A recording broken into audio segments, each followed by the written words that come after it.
15 voices, 1 decade, 0 compromises. The 1970s didn't just change rock, it changed who got to lead it.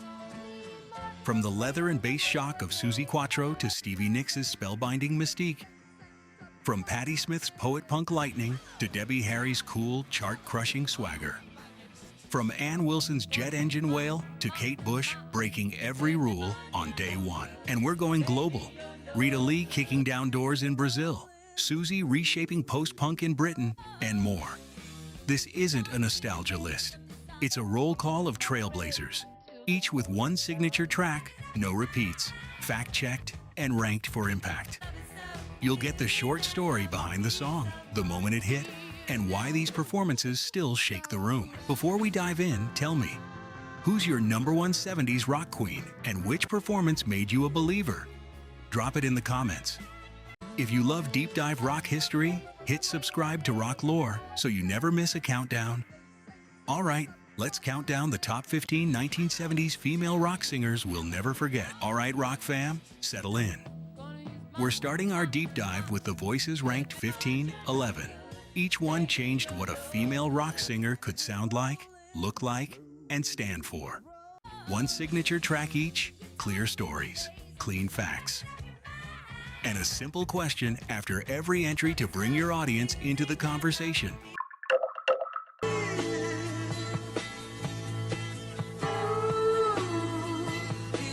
Before the stadiums and the Queen of Brazilian Rock title, Rita Lee was the third member of Os Mutantes, the wild, playful heart of Tropicalia's psychedelic scene.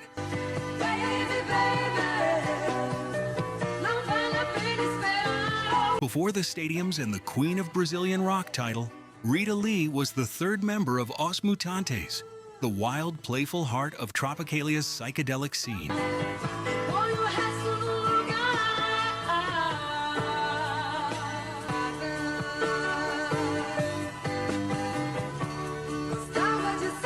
The LP's momentum was real. It generated major airplay hits, appeared on Brazilian sales charts, and over time became one of the country's landmark rock releases.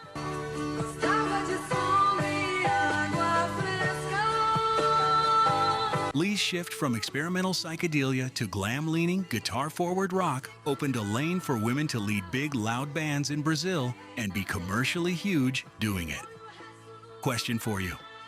When you first heard Ovelha Negra, did you hear rebellion or pop perfection? Hey, Rock Lore community. Before we continue, let's have a real talk for a second, bro. You know, this isn't just a channel to us. And I hope it's not just a place you come to watch a video and then forget about it. This is a community. It's a place where we get to dig up the secrets of rock and roll, share our favorite riffs, and celebrate the artists who maybe didn't get the love they deserved. Right now, only about 1% of our viewers are subscribed. We can change that together and grow this community. All you have to do is hit that subscribe button with the notification bell on. When you do, you're not just helping a channel grow, you're becoming a member of the Rock Lore family. You're signaling to us and to YouTube that these stories matter, that this music is worth preserving, and that this community is a place you want to be. Subscribing is your way of making sure you're always in the loop. It means you'll be the first to know when we unearth a forgotten legend, drop a new countdown, or dive into a piece of rock history you've never heard before. So if you're a true fan of the lore, if you get that same feeling of discovery that I do, then come join us. It takes 1 second to be a part of something bigger.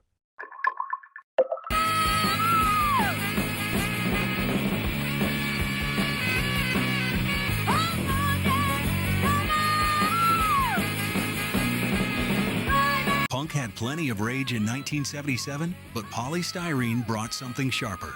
A laser-focused voice that cut through noise and fashion.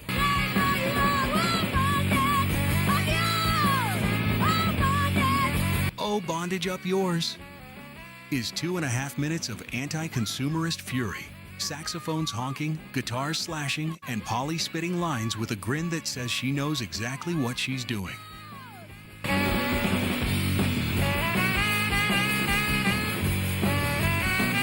It didn't chart, and the BBC wouldn't touch it, but it became a must-own single for punk collectors and a blueprint for Riot Grrrl decades later.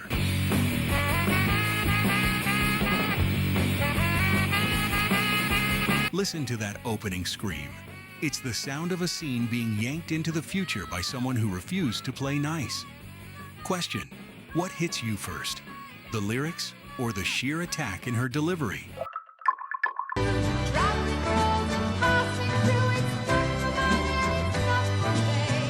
Prog rock isn't supposed to put divas front and center until Annie Haslam does it.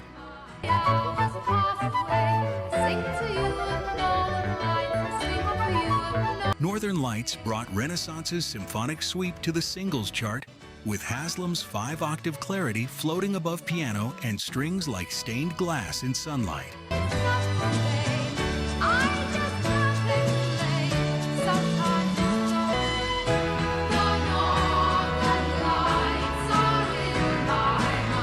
It's a masterclass in control, never showy, always expressive, and perfectly set inside a melody you can hum after one listen.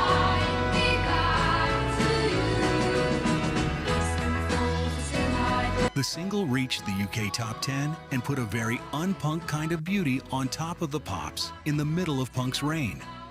Question: do you think prog's most powerful moments come from instrumental fireworks or a voice like this riding the storm?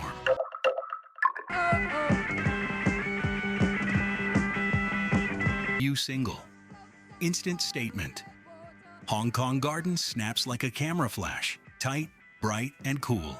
But Suzi's vocal is the thing you remember, poised, cutting, and utterly hers.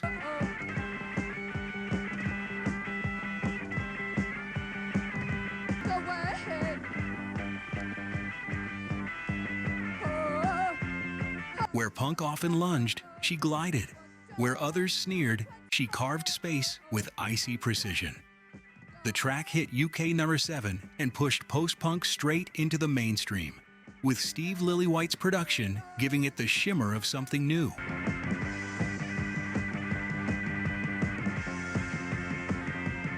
From this moment on, a darker, artier path through the late 70s was open, and Suzi was leading it.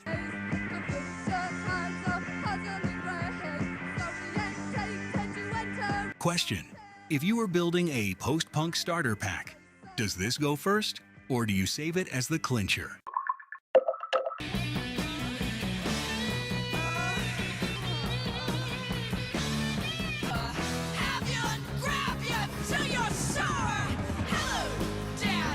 A teenage singer in satin and danger stripes walks into the room, and hard rock history changes course. Cherry Bomb wasn't designed for the charts, it was designed to hit.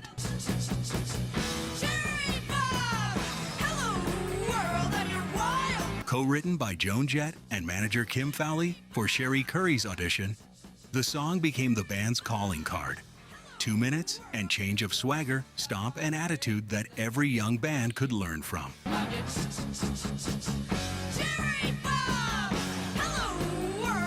It bubbled under in the US but never left rock culture, popping up in films, TV, and playlists for decades.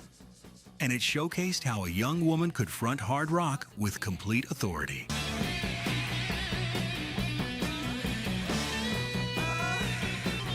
Question: which version do you prefer? The raw studio blast or the live, barely holding together sizzle?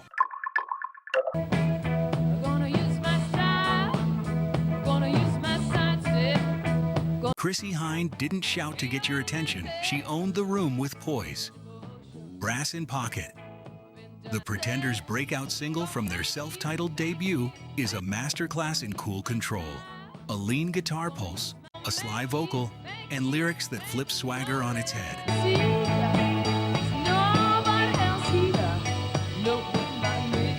Hynde's voice is confident but conversational. She sells the hook with a half smile, turning slang like brass, bottle, and gonna use my arms into a mission statement.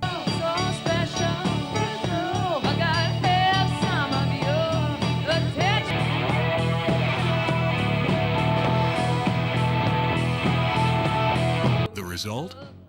A new wave hit that topped the UK and crossed over in America, proving a woman could lead one of the sharpest bands of the era without sacrificing edge or melody.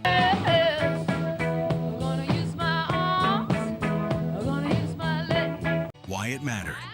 At the tail end of the 70s, when punk fury met popcraft, Hynde showed you could be tough without yelling, stylish without softening, and completely in charge without making a big speech about it. True. Well, I broke the heart over someone like you. Linda Ronstadt could sing anything, country ballads, Motown covers, Mexican standards, and make it sound like the biggest song in the room. On You're No Good, from Heart Like a Wheel, she turns a 1960s pop tune into a modern radio-ready rocket. Someone like you.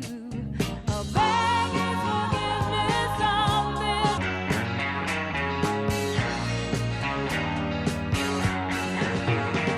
The arrangement builds like a small drama, acoustic shimmer, tight rhythm section, and that famous breakdown before the final chorus.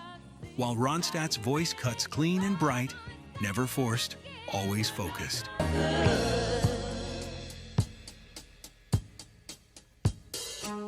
The single hit #1 on the Billboard Hot 100 in early 1975 and cemented her as the defining female voice of American rock that decade.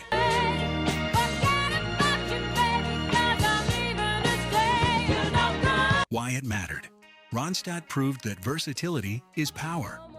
In an era that loved boxes, country here, rock there, she moved between them and conquered both. Night and day, but I never lost 1 minute. Pumped a lot of pain down in New Orleans, but I... Nice and easy, nice and rough. With those words, Tina Turner didn't just cover Creedence Clearwater Revival, she rewrote it. The Ike and Tina arrangement starts as a slow burn and then explodes into hard-driving soul rock, powered by Tina's sandpaper sweet rasp and ferocious timing. Rolling on a river. Rolling on the river. The single roared up the charts, became a showstopper on stage, and later brought home a Grammy. The good side of the city till I hit the ride on the rolling, Rolling low. rolling on a river. Turner's delivery here is a masterclass in dynamics. She whispers, she growls, she commands. You hear not just a singer, but a band leader, a dancer, an athlete, someone pushing rock vocals to the edge and coming back smiling.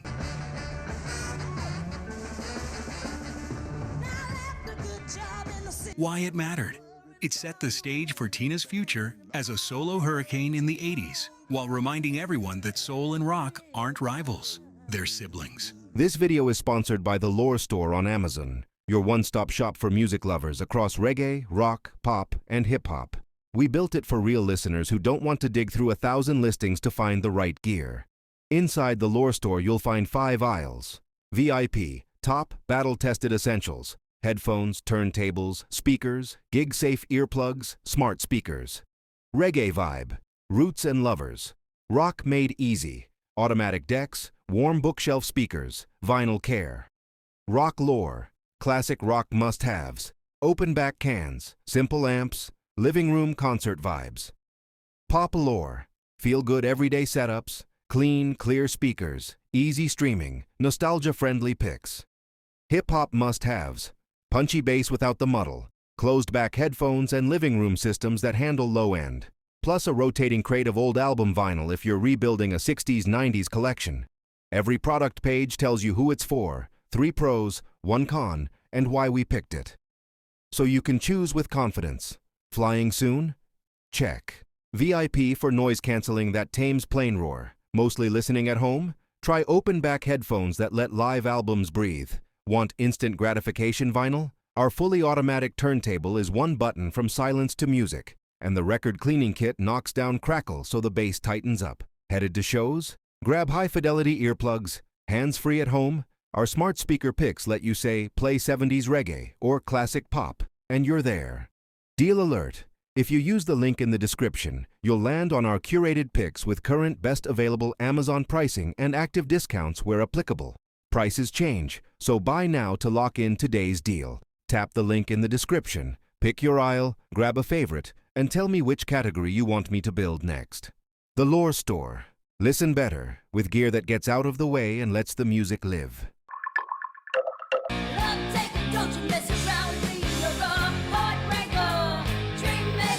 The late 70s had plenty of hard rock. What it didn't have was a voice like Pat Benatar's cutting straight through it. Heartbreaker, from her debut in the heat of the night, is all precision and voltage.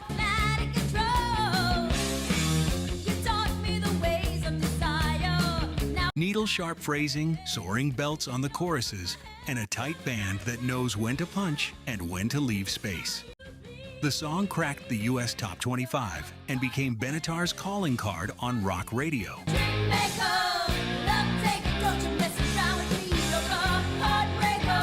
Inside that attack is discipline. Every note lands on purpose. Every line rides the groove just right. She didn't just keep up with the guitars, she led them.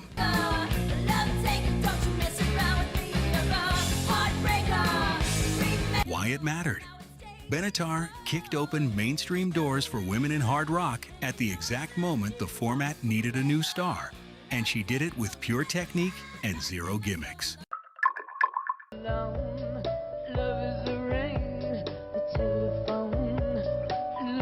Patti Smith built her reputation on raw poetry and art punk intensity. Because the Night, co-written with Bruce Springsteen and produced by Jimmy Iovine, shows what happens when that fire meets a perfect pop framework. Love is an angel disguised as last here in my bed. Because tonight belongs to lovers. Because tonight. The verses brood, the chorus erupts. Smith doesn't smooth out her edges, she focuses them, turning a love song into an invocation.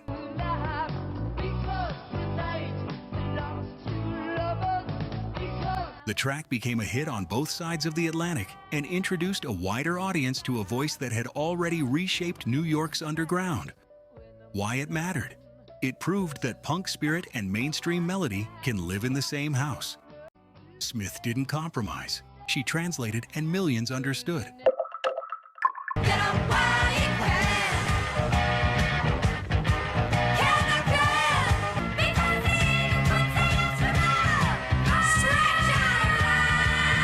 Before Joan Jett, before the Runaways went global, there was Suzi Quatro, an American in London with a bass slung low, a leather jumpsuit, and a don't blink stage presence. Can the Can, written by the Chinachap Hit Factory and produced like a glam grenade, is the sound of a door being kicked off its hinges.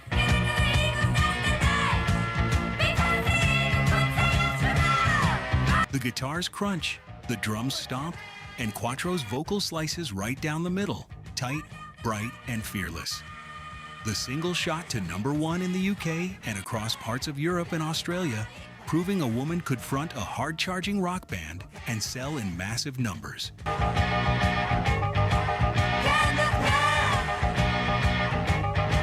What makes it stick isn't just attitude, it's Suzi's pocket.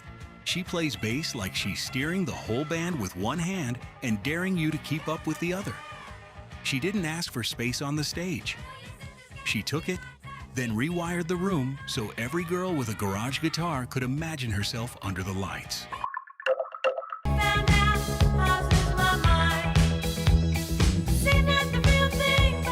Blondie were CBGB street kids with magazine cover instincts, and Debbie Harry was the cool center of that storm. Heart of Glass started life as the disco song, a half-joking experiment the band kept around until they were brave enough to release it.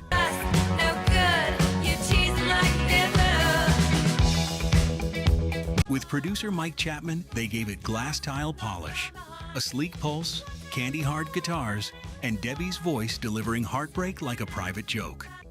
It went to #1 in the US, #1 in the UK, and suddenly New York New Wave had a global passport.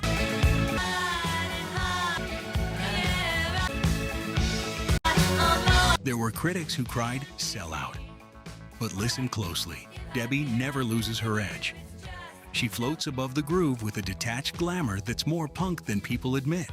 turning the dance floor into her stage without breaking a sweat. The miracle is how it fused two worlds, downtown grit and uptown shine, and made both feel inevitable.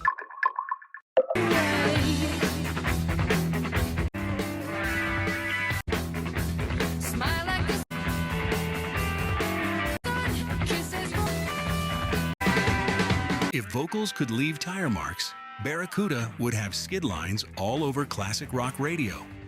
Ann Wilson sings like a jet engine, pure thrust, perfect pitch, no turbulence.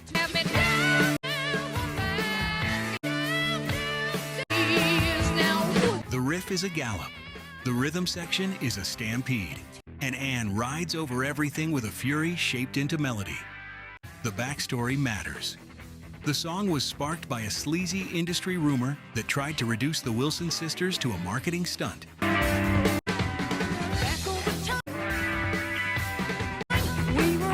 Ann turned that anger into a precision weapon.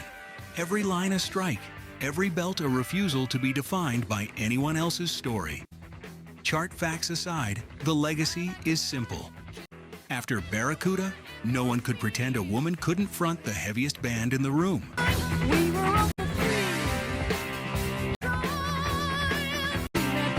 It's a masterclass in power without strain and control, without compromise. The kind of performance that resets expectations for everyone listening.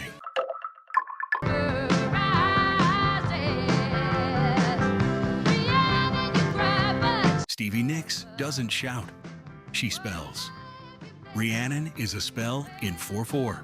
Mystic imagery, a circling piano guitar pattern, and that smoky vibrato that sounds like an ancient story told through a radio in your kitchen.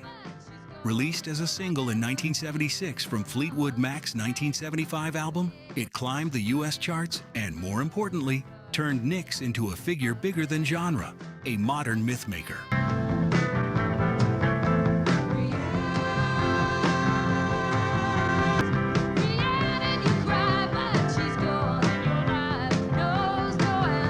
Stage in 76-77, she'd lift the song into a fever trance, shawls flying, eyes locked, band surging behind her, until the audience wasn't sure whether to clap or breathe.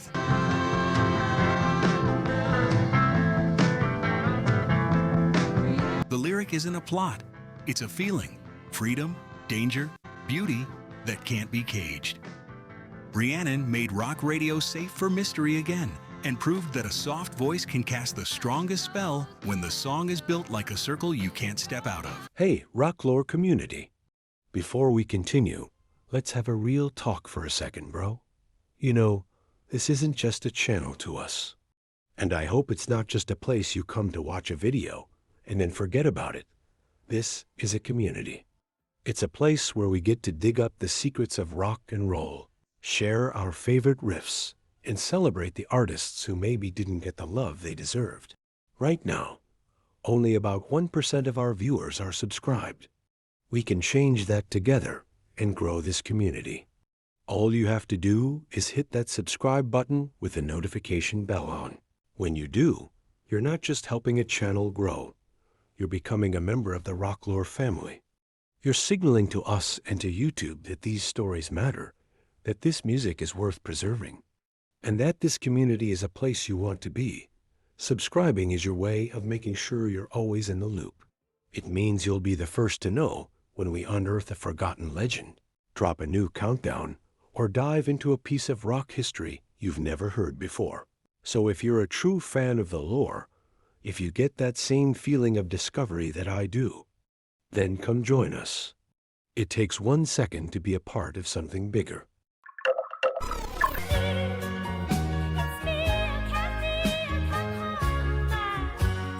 No one else arrives like this.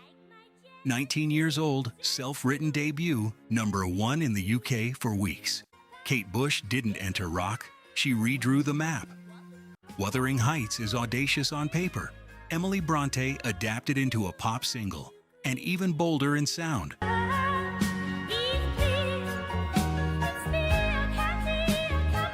A vocal that leaps like a dancer, chord changes that ignore the usual roads, production that treats the studio like a storybook. What saves it from novelty is intent. Kate isn't being strange to be strange, she's being exact. Every high note is a character choice, every lyric a window smudged by weather and longing.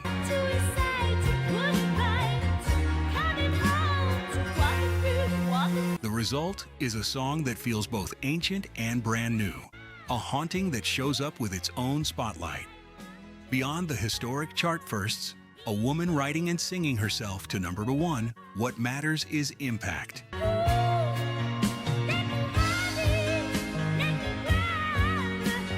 A generation of artists learned you don't have to fit the room. You can build a new room and invite everyone in. The journey doesn't end here, rock warrior. Watch this next.